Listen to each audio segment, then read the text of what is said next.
This is the brand new Schafter V12 long wheelbase facelift, or I guess remaster, whatever you want to call it. It's made by the same developer as the previous two cars that I did reviews on. I'm excited to see what this one has. It has new headlights, it has a new grille that seems to be a little bit fatter, brand new benefactor wheels. Rear lights look interesting. We're gonna, I'll open this up and we see that we have a brand new interior with like new armrest and stuff, and a new speedometer and new everything pretty much. We're gonna open up the back where we have like a more luxurious rear seats with screens and all that. Fancy, fancy. Trunk is a trunk. Okay, let's see how the car sounds.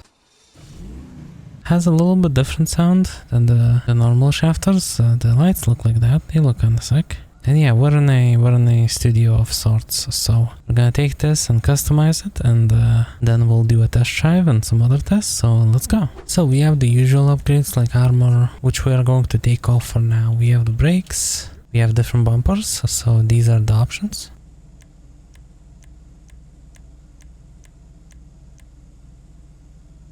I know which one I like. I think we'll do... This looks kinda sick. Then we have the rear bumpers, which have these options.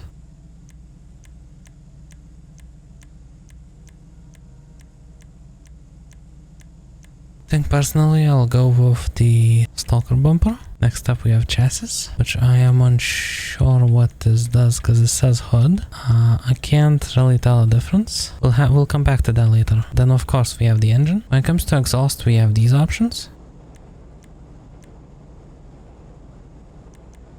Let's do the huge ones. I'll change my bumper to reflect that. So these are the grille options.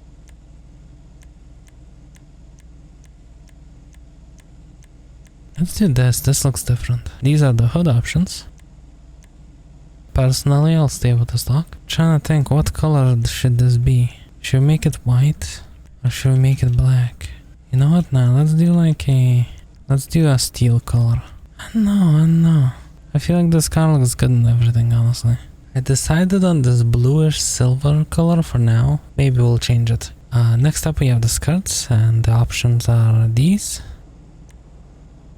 I will stay on the stock ones. When it comes to spoilers, we have these options.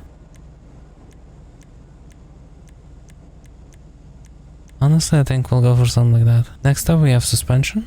We can drop it pretty low. We have transmission, we have turbo, and windows are gonna black out. I figured out what the chassis option does, and it changes the headlights. So we have these three options. Personally, I like this one. Does it change the back? No, it's only the front. Okay, that looks awesome. We can also have the logo on the hood. So I've also discovered that we can change the interior color. I didn't even know what to make it. I changed the car color to, I think I'll keep it beige. And yeah, we're gonna, I guess not beige, cream, you know? So yeah, it doesn't seem like we can change the wood on the inside, which is a shame, but that's okay. This car also has the same thing that the previous two had, which has to be my favorite feature, and that's because you can roll the windows down and open the sunroof. That's so cool. And now we can go for a drive. Not the most even road, not the most scientific test, but either way we're gonna do it, and we're gonna see how fast we can go. We are kinda low on fuel, but that shouldn't affect us. We should be fine. We can go 130 miles and... Okay, 140 miles an hour, 150. Okay, we're going the other way because we actually ran out of road. And we're going now 140. So I've taken off all the limiters off the car. The car is not speed capped in any way or limited. But let's see if we can get more. Even with the limits taken off, doesn't seem like we can get more. Obviously, again, we're going downhill now, so that will affect it.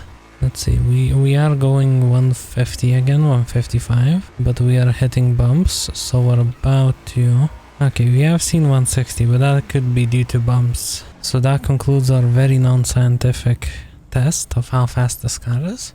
So we have arrived here at the Vinewood Estates for a very scientific test of how many bullets can the car take. I'll be using a silenced clock just to make it not as loud, you know. I do this test on like every car I test, whether that's for a video or for moving up in the list, just so I know how it responds to damage. So let's do this.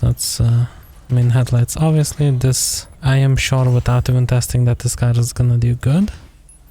Because, well, knowing the previous cars that this person has made, you know, they always been good.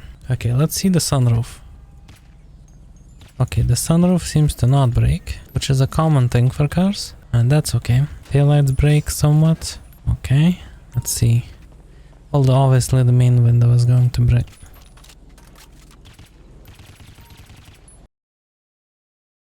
I was about to say how the windows will be fine, but it doesn't seem like it responds to gunshots in any way. Let's try a different gun. Obviously the car itself responds to shots, but it doesn't seem like the glass does. Which is a shame, but it is what it is. Although the glass does break if it's damaged in any other way, such as the completely normal scenario of falling from the sky. As you can see, the car did get damaged. It did get damaged pretty good. Got squished. Wow. Let's crash the car, just like normally. Okay, that's an interesting result. Yeah, that's interesting. That's some nice damage, I'd say. We're also gonna test a totally normal scenario when you're driving and then suddenly there's a wall. Okay, that was interesting. The car does get damaged real nicely. It's a shame that bullets cannot interact with it for some reason. But other than that, the damage is really good. And I guess this will be it. Check out the mod, I'll leave the link in the description. And yeah, I'll see you in the next one. Bye!